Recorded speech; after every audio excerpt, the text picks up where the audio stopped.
So we're at the home of Linda Robertson in Wilson County, and she has what I would call a living yard. This is not your standard suburban plot. It's alive with warblers and bees and hummingbird moths and so many other things we've been hearing this morning and seeing. So Linda, this section is your dry cedar glade area, and it surrounds the porch here. It's so beautiful.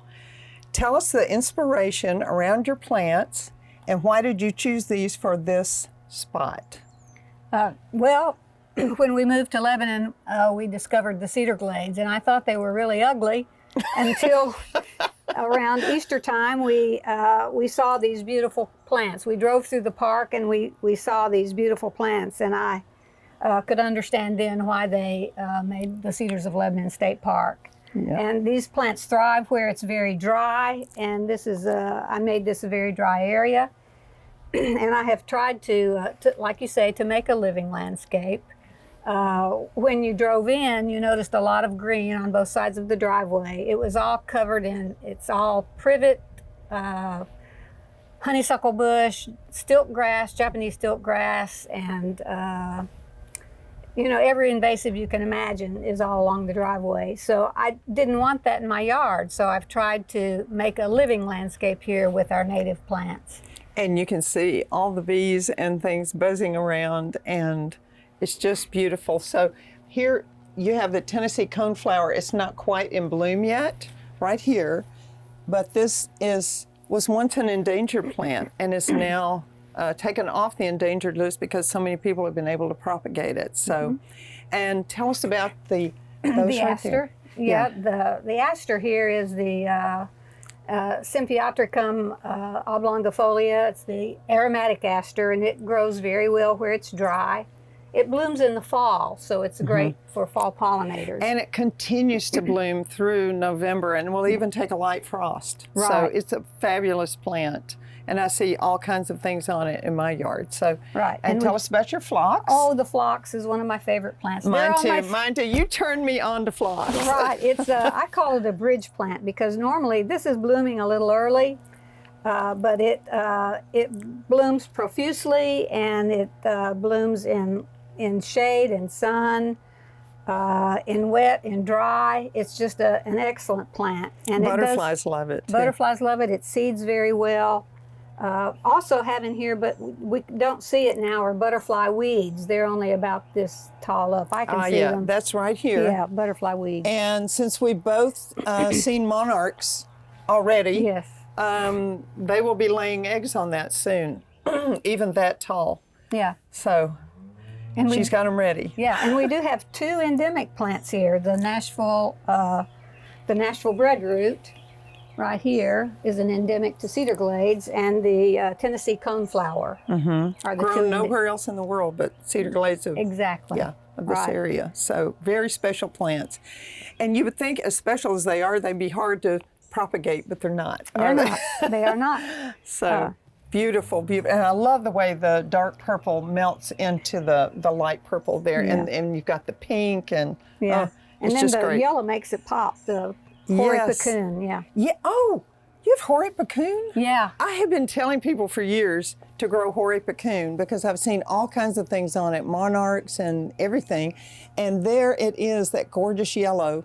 And I love the way you've used complementary colors with the purple and the yellow together. So they're complements, and that's really cool. Hoary cocoon is a native plant. I love it because it's so low growing and it's so polite. It does not get crazy like some plants do. Right. So that's gorgeous. So this is the beautiful rose verbena that also grows in the cedar glades. And you can see it's got a verbena-like leaf on it right there. And it complements the breadroot so beautifully, Linda. You just done a great job here. So tell us about the glade phlox and your little statue there. Is that a bird bath? Well, it does hold water. Okay. But the glade phlox, of course, is blooming in the glades right now, and it just covers some areas, and I've tried to reproduce it here. and it's been very cooperative. Well, one question I have is, since these are native plants and the birds and animals and little mammals and everything are adapted to it, do you have problems with deer or rabbits coming into this area and decimating your plants? Not these particular plants, because they bloom very early in the spring. Now they will, groundhogs like to eat the Tennessee coneflowers. But so far they're close to the house, and I haven't had a problem with these. Now out in the yard, we do have problems. Okay. But this is sunny, dry. You would characterize this as a sunny, dry area. Right. Well, we're at another segment in Linda's yard. This is an area surrounded by beautiful cedar trees, and it's also at the water's edge. So, Linda, what are these gorgeous wildflowers out here? We've got a really nice stand of the corn salad. It's beet corn salad. It's an annual. Comes back every spring. Don't do anything with it. Okay, you let it go. You didn't even plant this. Just don't mow it until it goes to seed. Don't mow it until it goes to seed. Okay, and what about the yellow? We saw the yellow behind you, the golden ragwort that you said? Golden ragwort, and then the zizia. And I've got more corn salad over here, and here is a little red, and there's a little more over Fire there. pink. Fire pink, I'm sorry, oh, you've got trillium. Trillium, yeah. She's got trillium here. Which trillium is that? That's cuniatum. Cuniatum, okay. And there's ginger, wild ginger, there's jack-in-the-pulpit. And columbine, right down here, all typical of woodland wildflowers. Obviously, you sit here and contemplate life, right? Right, that's our swim rock. Take a swim. It's your swim rock. Okay, Yeah. so you go swimming, then you come out and sit on. Right. Cool. All right, so again, more cedars. There are native elms here. There's a wonderful oak tree up there. So just from layering, all the way down to low-growing plants. It's fabulous. Right. Another section of Linda's and George's beautiful 10-acre yard garden, I call it, the whole thing's a garden, is their moss area. And George is the maintainer. This is George Robertson, Linda's husband, and he is the blower of leaves and the maintainer of the moss and the inspiration of the moss garden. What gave you the inspiration, George, to? It looks so beautiful, and you can see it right out of our entertainment room window, and see it all winter, and it's always green and inviting. That's neat. So a little windowscaping here, which I love. It is. When you plant a garden, so you can see it from the inside out as well. So Linda, what was involved in getting this started? A lot of people, I think Paul Moore got us on moss gardens. He did. So how did you get yours started? It just occurred naturally. The area is very compacted, and so moss just does well here, and it has expanded from one small patch to all over this side of the yard. So we just let it go. So it serves as a ground cover. It's a ground and cover. do things come up? I mean, do you have to weed it a lot or I don't water weed it? To be really pretty, it should be weeded and maybe fertilized a little, but we don't do that. It's just natural. Just let it do its thing. What about watering? Do you have to water when it gets super hot out? Never. Okay. Never. And you can tell this is a really dry area. There are oak trees all around. Here's a little acorn that's falling. Of course, this feeds the mammals too, but all of this, these oak trees will feed birds, insects, and this beautiful, a lot of times people try to grow grass under these big old shade trees, and there's just probably not enough water, so this is perfect for this area. And I love the way you've made the leaves, George, kind of scallop around the edges. It's not just straight line. I mean, it follows the natural curves of what you would see out in nature, so it's just another beautiful area here. Yeah. So another part of the living yard is layering, and this area is my favorite, I think, in Linda's whole yard. It starts with oak trees, which supports so many pollinators, and they've even done studies that bees will will get pollen from the oak trees, the males will, and use them in early spring. So Linda's got dogwood trees here and buckeye trees here, the red, and the hummingbirds love these native buckeye trees. And the dogwoods serve as a host plant for the azures butterflies, the little blue ones that you see in the spring. So this is natural rock. Linda did, as strong as George is, he didn't move this rock over here, but it's so natural and beautiful the way it curves around and has so many different twists and turns to it. So Linda, tell us about this subshrub layer right here underneath the trees and in the shade. Right, this is a rusty black haw viburnum. We had some of those in the butterfly garden at Cedars, and they are beautiful. They have wonderful blossoms in the spring for pollinators, and then they have wonderful berries for the birds. And it's not a very well utilized shrub. They're really hard to find. Where did you get this one? It grew naturally. Oh, well, this is, of course it did. Of course. It's here naturally. Oh, that's great. And it likes the shade, obviously, because when these trees leaf out, this is all going to be shade. So what color is the bloom on that? They're clusters of small white blossoms. Small white blossoms. But it does like more sun. To blossom well, it needs more sun. Okay. And then we've got another columbine here. Growing out of the rock. Yes. And we've got bluebells here. I saw something. The poppies, celandine poppies, but we'll see more over in the other area. Celandine poppies, the beautiful blue, and more phlox out here. So Linda, so far, what's your favorite? Flower? What's your favorite thing in here? In here, it's everything. It's how everything goes together. The rocks, you don't have to water rocks. Yeah. And this does not get watered much. Yeah, and you've even got is that a squirrel's nest right there? Yes. And so we're hearing birds singing. Yeah. We've got little mammals. It's just all so alive. It is alive. That's great. It's a living landscape. It's a living landscape, and that's the way we like it. So we've seen the really wild part of your yard, Linda, but tell us about this more tame area. Not really tame, but a little tamer, because it has a border going all the way around and a water feature and a bird feeder. But tell us about some of the plants in here. And some of these we've seen out there, but there are some new ones in here also. So. Right. Well, this is where it all started.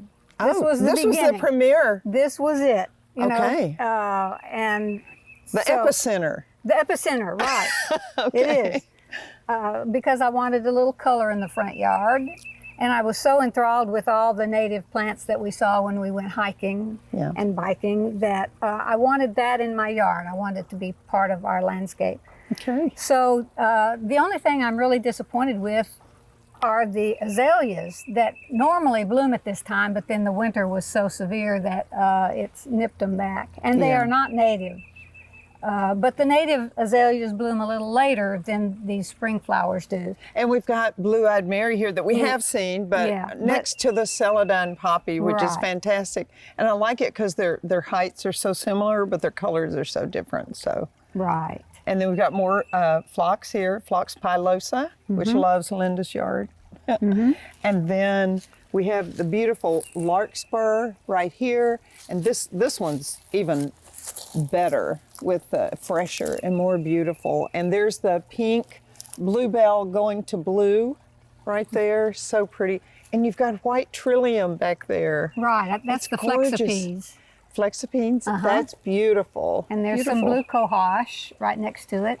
And then really want to point out too, the carax looks really nice in a garden such as this. Lots of people are starting to use the sedges because they look like grasses, and they stay pretty much like that. They are so well behaved. Any school teacher would love to have a room full of carax in their class. Right. Anyway, so tell us about, we have not looked at Virginia spiderwort. There's a little clump of it right there. Right. But an even I love that brighter. Yeah, the bright magenta color. Right here. With the poppies. That is just gorgeous. Next to the celandine poppy. Yeah. Oh, and more fire pink there, more trillium, and a beautiful water feature for the birds. You can hear the tufted titmouse in the background. Yes. And we had Carolina wrens here. We had mourning doves. So there are lots of northern cardinals. The birds love it here. The birds come for the insects that come for the flowers. So that's one reason. It's all tied together. It's an ecosystem here and complete within itself. So, and the trees also give pollen and give the insects something to chew on. Right. So that the birds can eat them. So, what else is in here? Well, there's tiarella. Some of these plants bloom a little later. The tiarella, the foam flower. So, Linda, even though this is a native garden and plants are more adapted to this area, just like a beautiful dance with the pollinators and the flowers and the trees and everything, it doesn't mean that it's suddenly maintenance free, right? That's exactly right. This nice casual appearance It's a lot of work. is work, right. Yeah, yes. So how long have you been here? We've lived here since 1984. Okay. And of course, it's changed a lot since then. Yes. But the natives, we've had a good long while. I'm guessing the last 25 years we started doing the natives. Oh, wow. Okay. And could you mention a couple of books that maybe were very helpful to you in doing all of this, either design or propagation or whatever that you've used? Yeah, I wish I had a good design book or a good designer. I'm not very good at that. But William Cullen has a great book, the New England Wildflower book that I've used for the propagation. And then just everything else I can get my hands on. Okay. You know. And your butterfly book, that's been marvelous.